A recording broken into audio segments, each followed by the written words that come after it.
4 établissements d'hébergement pour personnes âgées dépendantes en Guyane. 3 à Cayenne, 1 dans l'ouest à Saint-Laurent-du-Maroni.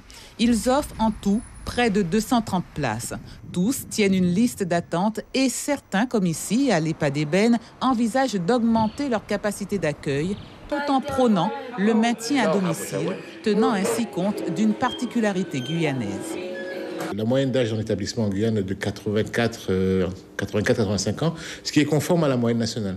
Mais il n'empêche qu'il reste en Guyane qu'on place très difficilement les parents en institution. Ça reste quand même le dernier recours. Et paradoxalement, pour un directeur d'EHPAD, je suis assez d'accord avec ça. Il faut que l'on développe des solutions qui pour l'instant, n'ont pas encore été mises en œuvre en Guyane, comme l'accueil familial, par exemple, les petites unités de vie qui sont en fait des ensembles de logements avec des équipements collectifs, mais où les gens sont chez eux. Il faut qu'on maintienne le chez-soi le plus longtemps possible. Par contre, il faut aussi qu'on prenne des dispositions pour que ce maintien à domicile ne crée pas de difficultés. Ce genre de structures ont un coût certain. Les EHPAD de France et de Navarre, donc de Guyane, sont financés et contrôlés par l'Agence régionale de santé et la collectivité territoriale. Et là encore, la Guyane présente une particularité de financement au profit des bénéficiaires. Anciennement, le Conseil général et maintenant la CTG finance l'intégralité du reste à charge qui pourrait échoir aux parents dès lors qu'ils sont ressortissants de l'aide sociale. C'est quelque chose d'absolument extraordinaire et c'est une particularité qui est énorme. Il faut noter qu'au niveau national, l'aide sociale varie entre 60 et 80%. La Guyane est peut-être, je m'avance un peu, mais je n'ai pas d'autres exemples en tête, est peut-être le seul département à avoir une aide sociale à 100%.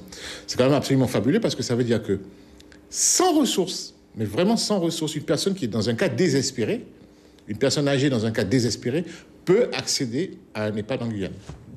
Nos EHPAD accueillent des personnes diagnostiquées Alzheimer ou troubles apparentés et l'Ébène est le seul à proposer sur son site un accueil de jour pour des bénéficiaires qui vivent à domicile et un pôle d'activités et de soins adaptés pour des résidents d'EHPAD. Le PASA, un dispositif mis en place grâce à la mutualisation de la file active des résidents des 3 EHPAD de Cayenne, là encore une première en France.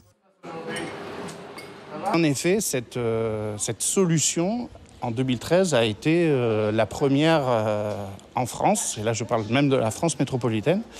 Et depuis, j'ai appris que cette solution innovante a été reprise dans des petites villes où il y a la même problématique, c'est-à-dire qu'il n'y a pas des EHPAD de 100 et quelques places.